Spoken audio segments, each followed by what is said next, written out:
Hello everyone, स्वागत है आप सभी का एमपीपीएससी उत्कर्ष के इस ऑनलाइन मंच पर। एमपीपीएससी उत्कर्ष आप सभी को एमपीपीएससी के हर पहलुओं की जानकारी प्रदान करता है।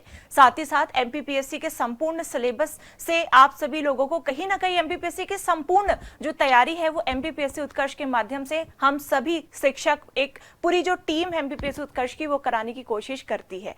आज का टॉपिक किसी विशेष टॉपिक या सिलेबस से जुड़ा हुआ नहीं है, बल्कि आज हम एमपीपीएससी 2026 के लिए क्या बेस्ट स्ट्रैटेजी होनी चाहिए इस पर हम चर्चा करेंगे। कई सारे स्टूडेंट्स ऐसे हैं जिनका 2024 में एग्जाम दिया था, प्री क्लियर नहीं हुआ, 25 में दिया तो भी प्री क्लियर नहीं हुआ। अब बात आ गई 26 की, तो कहीं ना कहीं वो डिमोरलाइज हो चुके हैं कि अगर हमारा 25 में नहीं हुआ तो 26 में भी नहीं होने के चांसेस हैं। बट ऐसा कुछ भी नहीं है। आइए आज के सेशन में हम बात करते हैं एमपीपीएससी 2026 के अभ्यर्थी जो भी एग्जाम देने का सोच रहे हैं उन सभी को क्या बेस्ट स्ट्रैटेजी अपनानी है। साथ ही साथ एक विशेष टॉपिक पर आज हम डिस्कशन करेंगे, क्योंकि आप सभी को पता है कि एमपीपीएससी एग्जाम को पास करने के लिए एमपी का वेटेज यानी एमपी का तैयार होना कितना महत्वपूर्ण है। एमपी का अच्छा खासा वेटेज है। यहां पर मैं आपको बताऊंगी प्रीलिम्स में कितना वेटेज है, तो मेंस में कितना वेटेज है। इन सब यहां पर मुद्दों पर आज हम चर्चा करेंगे और देखेंगे कि आखिरकार प्रीलिम्स या मेंस 2026 के लिए क्या बेस्ट स्ट्रैटेजी होनी चाहिए। तो विशेष तौर पर आज का जो सेशन है, आज के इस सेशन में हम दो मुद्दों पर चर्चा करने वाले हैं। जो पहला मुद्दा है, मुद्दा क्या मतलब क्वेश्चन आता है आप सभी का कि एमपीपीएससी में एमपी का वेटेज तो मैडम अच्छा खासा है, तो एमपी को हम कैसे तैयार करेंगे। तो पहला क्वेश्चन या पहला जो बिंदु है वो ये है कि एमपी का वेटेज कितना है, एमपी का वेटेज कितना है और उसे कैसे तैयार करना है, उसे कैसे तैयार करें। पहला बिंदु आज हम ये डिस्कस करेंगे। दूसरे बिंदु पर आएंगे और देखेंगे कि ओवरऑल एमपीपीएससी 2026 अगर क्रैक करना है तो क्या रणनीति होनी चाहिए, क्योंकि अभी आपके पास अच्छा खासा टाइम है।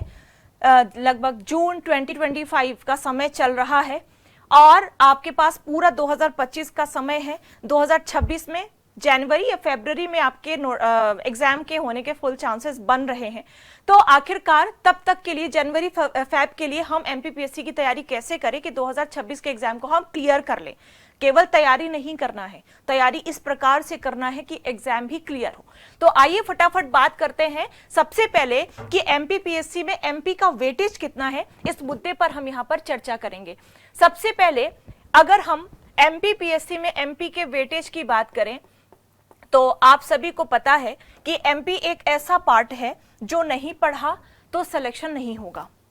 चाहे प्रीलिम्स चाहे मेंस की बात करें, है ना। अगर एमपी नहीं पढ़ा तो आपका सिलेक्शन कतई नहीं होने वाला है। अदर स्टेट के स्टूडेंट्स कई बार उनका जीएस बहुत स्ट्रांग होता है, लेकिन एमपी में कहीं ना कहीं वो पीछे रह जाते हैं। और जो एमपी के कैंडिडेट्स हैं उनका एमपी स्ट्रांग होता है, तो एमपी के कैंडिडेट्स ही आगे निकल जाते हैं। तो एमपीपीएससी क्रैक करने का सबसे पहला जो फंडा है वो है एमपी जीके को स्ट्रांग कर लो।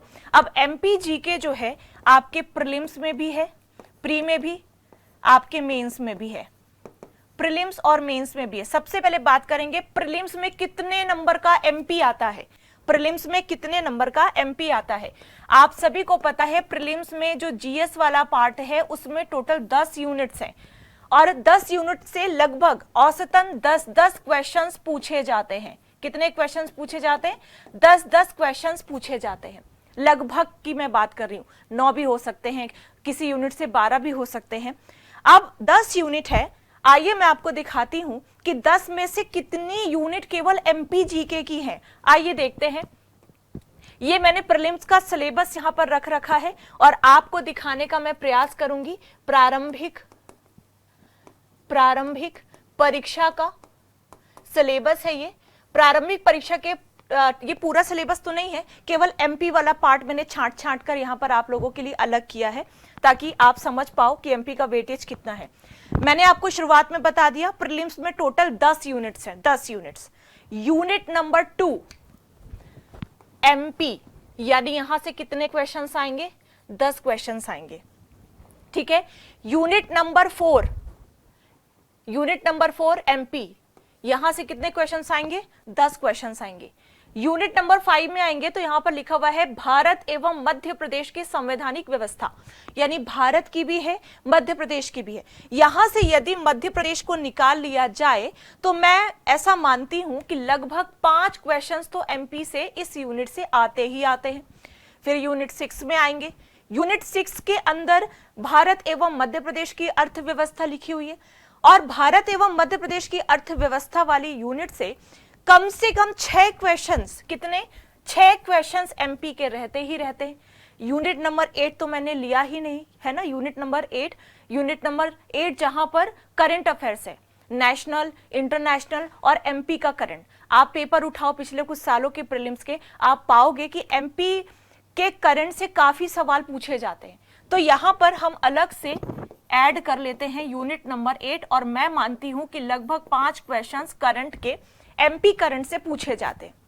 उसके बाद आते हैं हम यूनिट नंबर 10 में। यूनिट नंबर 10 भी ये ट्राइबल वाली यूनिट है, पूरी तरह से एमपी जीके का एक पार्ट है।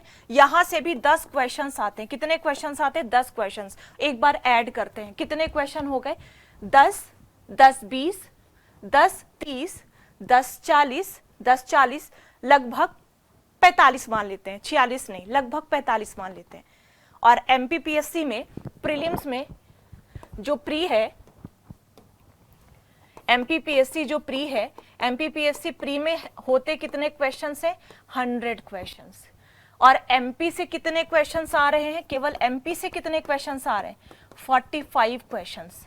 तो मैं ऐसा मान सकती हूं कि प्रीलिम्स में 50% वेटेज एमपीजीके का है। 50% में आप सारे सब्जेक्ट पढ़ो, 50% अकेले एमपीजीके को देना है। प्रीलिम्स में तो अच्छा खासा वेटेज है, और जिस हिसाब से सिलेबस, जो पैटर्न है आपका सिलेबस का, उस हिसाब से तो मुझे लगता है कि आपको एक पूरा पर्टिकुलर समय, जैसे अगर आप अपने 6 घंटे प्रीलिम्स के टाइम पर प्रीलिम्स को दे रहे हो, 6 में से 3 घंटा आपको पूरा एमपी को देना चाहिए, और बचा हुआ 3 घंटे में जो अदर यूनिट्स रखी गई हैं उसे देना चाहिए। ऐसा नहीं है कि उन्हें भूल जाओ, उन्हें नहीं भूलना है भाई, हमें प्रीलिम्स को क्रैक करना है। केवल एमपी पढ़कर नहीं, अदर यूनिट्स भी हमें पढ़नी पड़ेगी, लेकिन एमपी का अच्छा खासा वेटेज है। समझ पा रहे हो? तो एमपी पर पकड़ 1 दिन में या 2 दिन में नहीं बनेगी। एमपी पर पकड़ बनाने के लिए आपको शुरुआत से मेहनत करनी पड़ेगी। अब आप में से कुछ बच्चे ऐसे हैं जो कि पहली बार एग्जाम देंगे 2026 का, कुछ बच्चे ऐसे हैं जो कि 23-24 से बैठ रहे हैं, और कुछ तो ऐसे हैं जो कि कई सालों से एग्जाम दे रहे हैं। जो कई सालों से एग्जाम दे रहे हैं ना, उन्होंने एमपी को घोट के पी लिया हुआ है, बस किसी कारणवश या मेंस के कारण उनका एमपीपीएससी में सिलेक्शन नहीं हो रहा है। जो बच्चे 23-24 से बैठ रहे हैं उनका भी लगभग एमपी तैयार है, लेकिन उनका प्रीलिम्स ना निकलने का सबसे बड़ा कारण है कि एमपीपीएससी के सिलेबस के अकॉर्डिंग ना पढ़ना।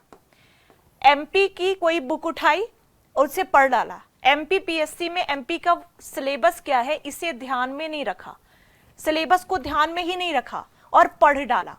ऐसे में कैसे एमपी तैयार होगा? सबसे पहले किसी भी एग्जाम को क्रैक करने के लिए 2 बातों का होना जरूरी है। एक तो आपके पास सिलेबस होना चाहिए, सिलेबस ऐसा भी नहीं कि कूड़ेदान में फिका हुआ हो, आपकी टेबल पर होना चाहिए, समय समय पर आप उसे देखते रहें।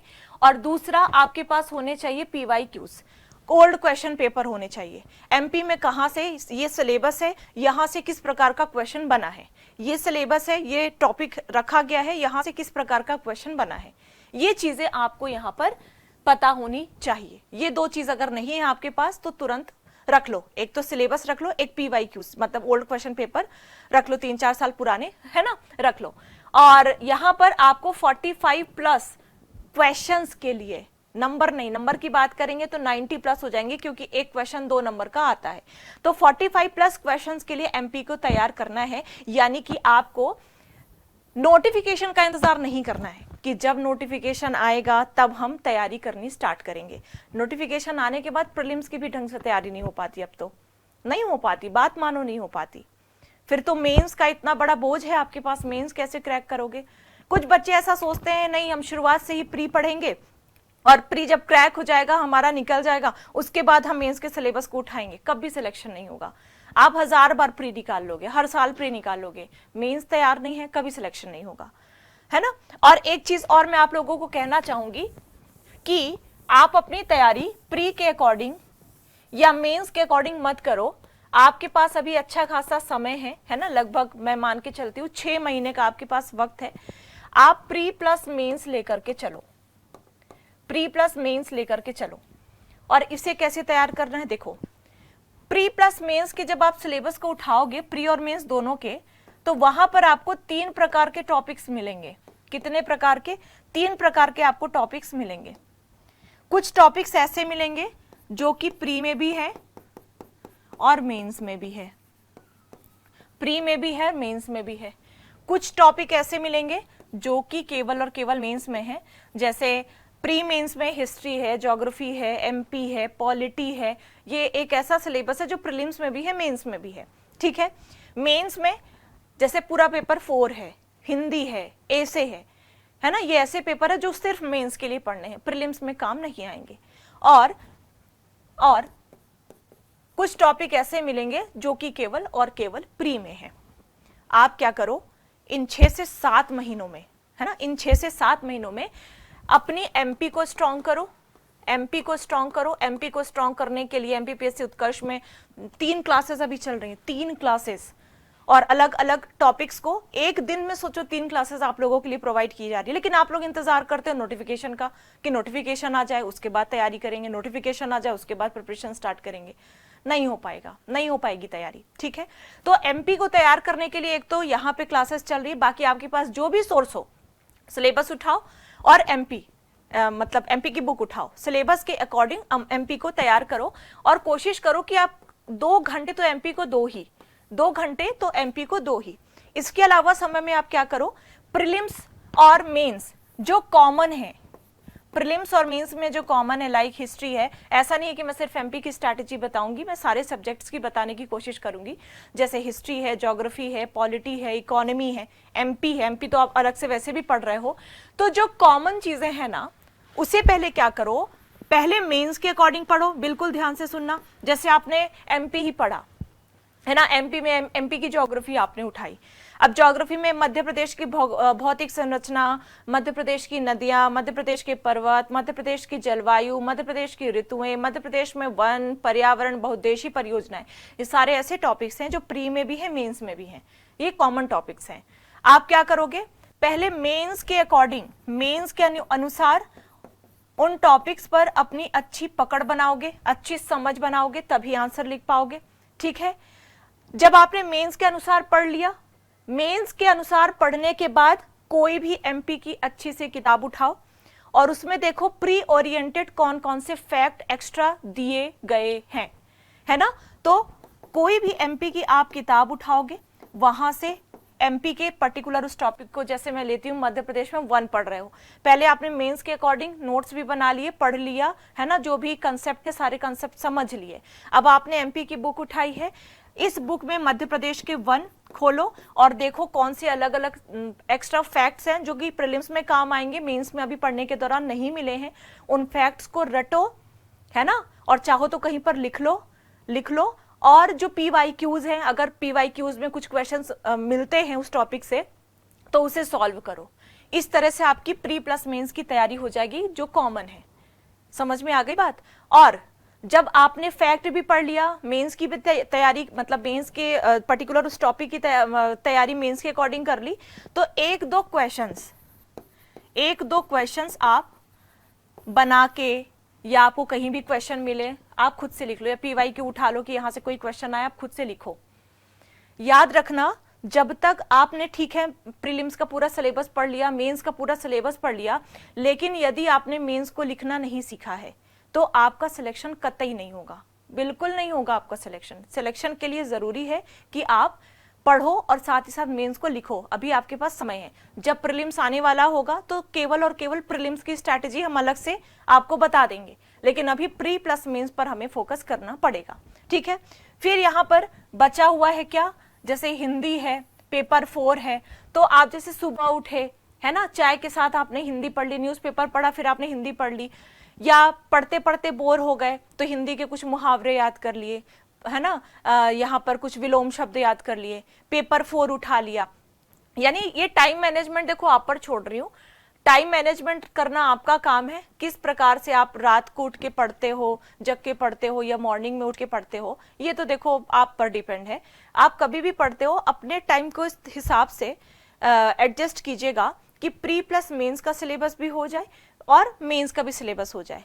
अगर प्री में जो अलग, जैसे यूनिट नंबर मैं 8 की बात करूं, है ना, यूनिट नंबर 9 की बात करूं, 9 भी पूरी तरीके से अलग नहीं है, लेकिन यूनिट नंबर 7 की बात करूं, ये प्रीलिम्स में थोड़ा अलग है। तो आप इसके लिए क्या करोगे, जब प्रीलिम्स का नोटिफिकेशन आने के पहले इतना काम कर लोगे, नोट्स बना लो, लिखना सीख लो, प्रीलिम्स मेंस में जो कॉमन है वो चीजें तैयार कर लो। नोटिफिकेशन आने के बाद प्रीलिम्स की जो बची कुची चीजें हैं, जैसे यूनिट नंबर 7 है, यूनिट नंबर 8 करंट है ना, यूनिट नंबर 10 भी मान लो, है ना, ट्राइबल वाला जो पार्ट है वो आप बच्चा लगभग 2 महीने का समय रहता है, 2 से 1.5 महीने का समय रहता है। क्या आप 2 से 1.5 महीने में 2-3 यूनिट पढ़ नहीं सकते? और जो पहले पढ़ा है क्या उसका रिवीजन नहीं कर सकते? बिल्कुल कर सकते हो। समझ में आ गई बात? तो कहने का मतलब ये है कि अगर आप नए हो तो भी स्ट्रैटेजी को फॉलो कर सकते हो। जो पहले से जिन्होंने मेंस पढ़ रखा है उनके लिए तो सोने में सुहागा हो जाएगा, मेंस की कई बार प्रैक्टिस हो जाएगी, उनकी लिखना सीख जाएंगे, है ना, मतलब लगातार प्रैक्टिस करोगे तो और ज्यादा पारंगत हो जाओगे। और जो बच्चे नए हैं उनके लिए तो स्ट्रैटेजी है ही। तो सभी के लिए ओवरऑल मैंने सोचा कि एक स्ट्रैटेजी बनाई जाए जो सबके काम आए। तो समझ में आ गया मैंने क्या कहा? आज से, जब से आप ये वीडियो देख रहे हो, वीडियो देखने के साथ ही अपना एक टाइम टेबल बना लो, और टाइम टेबल बनाने के बाद नेक्स्ट डे से उसे फॉलो करना स्टार्ट। ऐसा नहीं बस टाइम टेबल बना लिया एक्साइटेड होके और उसे साइड में फेंक दिया। 1 या 2 दिन पढ़ने से कुछ नहीं होगा। एमपीपीएससी में लगातार मेहनत की जरूरत होती है, लगातार। आप रुको मत, रुक गए तो मान लो एमपीपीएससी का सपना छोड़ दो। एमपीपीएससी में रुकना नहीं है। तो आपने जैसे 6 से 7 महीने जो है आपके पास, उसमें प्री प्लस मेंस को पढ़ो। कैसे पढ़ना है? पहले मेंस के हिसाब से उस टॉपिक को कंप्लीट करो, आंसर लिखो, उसके बाद प्री के अकॉर्डिंग जितने फैक्ट मिले उन्हें रटो और कुछ क्वेश्चंस लगा लो। बाद में जो प्रीलिम्स में लगेगा कि हाँ ये भूल रहा है, ये प्रीलिम्स के टाइम पर रिवीजन हो जाएगा। फिर मेंस में जो बचा कुचा है, आधा टाइम आप प्री प्लस मेंस को दे रहे हो तो थोड़ा टाइम आप मेंस को दे दो। जैसे 4th पेपर है, 5th पेपर है, 6th पेपर है, आपने इसी टाइम दे दिया, है ना। और प्रीलिम्स में जो बचा कुचा पार्ट है वो आप जब नोटिफिकेशन आ जाएगा उसके बाद कर लेना, क्योंकि इतना ज्यादा टफ नहीं होगा आपके लिए करना। हाँ, लेकिन अगर प्रीलिम्स हो गया तो प्रीलिम्स के बाद मेंस करना बहुत ज्यादा टफ हो जाएगा। अब मान लो आपने प्रीलिम्स क्लियर कर लिया इस स्ट्रैटेजी को फॉलो करके, अब प्री के बाद आपको मेंस करना है। मेंस के पहले से आपके पास नोट्स बने हुए हैं, पहले से आपने आंसर्स की प्रैक्टिस कर रखी है, आपको टेस्ट लगाने हैं, रिवीजन करना है प्रीलिम्स के बाद, और मल्टीपल जो है प्रैक्टिस करते जाना है मल्टीपल टाइम आंसर लिखने की। बस मेंस भी निकल जाएगा, है ना। अब आप सोच रहे हो कि मैम ये तो कहने की बात होती है, आपने तो कह दिया और आपके अनुसार काम हो गया। भाई कहने की बात होती है, लेकिन कहने के अनुसार यदि आप करोगे तो वास्तव में काम हो जाएगा। करोगे ही नहीं, केवल सुन लिया इस कान से निकाल दिया, कैसे होगा? नहीं होगा। तो मैंने आपको प्रीलिम्स के अंदर एमपी का सिलेबस दिखा दिया कि एमपी कितने नंबर का आ रहा है। अगर इस स्ट्रैटेजी को फॉलो करते हुए चलोगे, प्री भी तैयार हो जाएगा और मेंस भी तैयार हो जाएगा। अब आते हैं, बात करते हैं मेंस की। मेंस में देखो कहां कहां पर है। मेंस में ये सबसे पहले पहला पेपर है और पहले पेपर का पहला खंड है जहां पर हिस्ट्री आती है ना। यूनिट नंबर 2 में पूरी एमपी यानी 30 नंबर, ठीक है। यूनिट नंबर 4 में लगभग पूरी एमपी है, 30 नंबर के क्वेश्चन यहां से आने हैं। यूनिट नंबर 5 में पूरी एमपी है, 30 नंबर के क्वेश्चन यहां से आने हैं। यानी एक पेपर होता है आपका 300 नंबर का, जिसमें से पहला पार्ट 150 का, दूसरा पार्ट 150 का। मैंने सिर्फ पहले पार्ट की बात करी है, 30, 30, 60, 30, 90।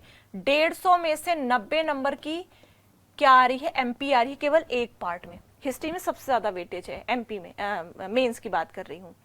फिर जब इसके सेकंड पार्ट में चलेंगे तो एमपी की ज्योग्राफी मिलेगी, यहां से 30 नंबर के क्वेश्चंस आने। अब बिल्कुल ध्यान से देखते रहना, है ना। यहां से ये 90 हो गया और 30 कितना हो गया? 120। टोटल कितना हो गया? 120 मार्क्स, 120। अब सेकंड पेपर में आते। सेकंड पेपर में यूनिट नंबर 4 में एमपी है, यूनिट नंबर 5 में एमपी है।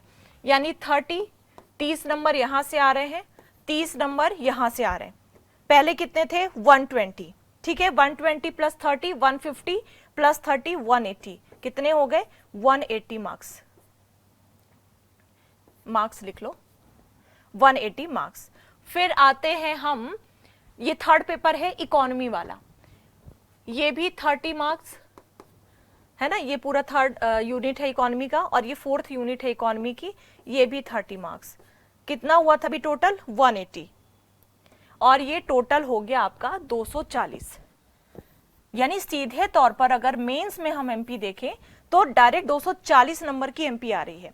और ऐसा नहीं है कि पेपर 5 में एमपी नहीं है, कुछ भाषाएं वगैरह हैं पेपर 5 में, एनवायरमेंट वाले पार्ट में भी थोड़ा थोड़ा एमपी का वेटेज है। तो मैंने यहाँ पर मिनिमम बताया है, मिनिमम 240 नंबर की एमपी आ रही है मेंस में। मेंस का पेपर होता है टोटल 1500 नंबर का, अब होने लग गया है 1500 में से 240 नंबर की एमपी आ रही है। ये मैं बात कर रही हूं मेंस की। वहीं पर अगर बात करें प्रीलिम्स की, तो प्रीलिम्स का पेपर होता है 200 नंबर का, और 200 नंबर में से 90 नंबर की क्या आती है? एमपी आती है ना। यानी मेंस के लिए 240 और प्रीलिम्स के लिए 90 नंबर के लिए आपको एमपी पढ़नी है। यानी एमपी पर अच्छी खासी पकड़ होनी चाहिए, और जो स्ट्रैटेजी मैंने बताई है अगर उस स्ट्रैटेजी को फॉलो करेंगे तो आपकी तैयारी कहीं ना कहीं शानदार तरीके से हो जाएगी। आपके पास समय कितना बचा हुआ है? अभी समय, अभी कौन सा मंथ चल रहा है? जून का महीना चल रहा है, जून का महीना चल रहा है ना। जुलाई आएगा, अगस्त आएगा, सितंबर आएगा, अक्टूबर आएगा, नवंबर आएगा, दिसंबर छोड़ दो। जून, जुलाई, अगस्त, सितंबर, अक्टूबर, नवंबर, आपके पास ये जो समय है, ये समय है प्री प्लस मेंस पढ़ने का, और ओनली जो मेंस में सिलेबस है उसे पढ़ने का। फिर जब समय आएगा दिसंबर का, हो सकता है तब तक नोटिफिकेशन आ जाए, दिसंबर और जनवरी में केवल और केवल आप क्या पढ़ोगे? प्री पढ़ोगे, और फिर प्री होने के बाद तो मेंस ही पढ़ना है। इतना काम आप लोगों को करना है, और ये स्ट्रैटेजी किसी पर्टिकुलर एक स्टूडेंट के लिए नहीं है, ये सभी के लिए है जो कि फर्स्ट टाइम, जो कि पहली बार 2026 का एग्जाम देंगे उनके लिए भी है, जो पहले से एग्जाम दे रहे हैं 2026 में वापस से बैठेंगे उनके लिए भी है ना, सभी के लिए है ये। बाकी जिनके पास अभी 3 साल है, जस्ट अभी 12th पास किया है और एमपीपीएससी करने का सोच रहे हैं, उनके लिए तो आराम से आप पढ़ते जाओ, मेंस वगैरह सब कुछ कंप्लीट करते जाओ। आपके लिए तो फिर 3 साल है, आपके लिए अलग स्ट्रैटेजी लेकर के आएंगे। तो समझ में आ गया आपको क्या करना है क्या नहीं करना है।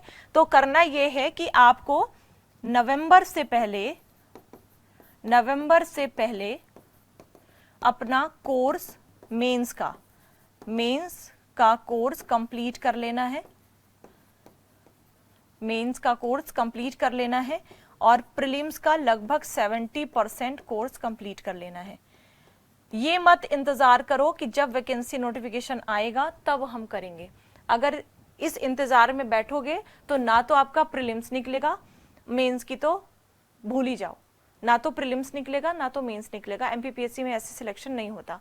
एमपीपीएससी में लंबे समय तक बैठना पड़ता है ना, लंबे समय तक पढ़ना पड़ता है, तब जाके सिलेक्शन होता है। तो आई होप आपको ये स्ट्रैटेजी समझ में आ गई होगी। तो शुरुआत में मैंने कहा था कि आज 2 बिंदुओं पर हम चर्चा करेंगे बेसिकली, कि एमपी का वेटेज कितना है, उसे कैसे तैयार करें। आई होप इस क्वेश्चन का आंसर भी मैंने दे दिया होगा, और 2026 को क्रैक करने की रणनीति क्या होनी चाहिए, उसके साथ ही साथ मैंने इस क्वेश्चन का भी आपको आंसर दे दिया होगा। आई होप आप समझ पा रहे होंगे चीजों को। और एक बहुत खास अपडेट है आप सभी के लिए। अपडेट ये है कि शायद आप लोगों ने सुना भी होगा, नहीं सुना है तो आज सुन लो। उत्कर्ष में बिग समर सेल चल रही है, उत्कर्ष में बिग समर सेल चल रही है, और ये बड़ी खास है आप सभी के लिए, बहुत खास है, क्योंकि उत्कर्ष के सभी ऑनलाइन कोर्सेज पर आपको अच्छा खासा डिस्काउंट मिलने वाला है। थोड़ा बहुत नहीं, अच्छा खासा डिस्काउंट मिलने वाला है। और ये सब सिर्फ और सिर्फ इसी वजह से है क्योंकि अभी आपके पास जो समय बचा है वो है तैयारी करने का, है ना। फास्ट ट्रैक कोर्स जैसा कुछ भी नहीं है अभी तो फिलहाल आपके लिए, क्योंकि अभी आपके पास तैयारी के लिए वक्त है, 5 से 6 महीने का वक्त है।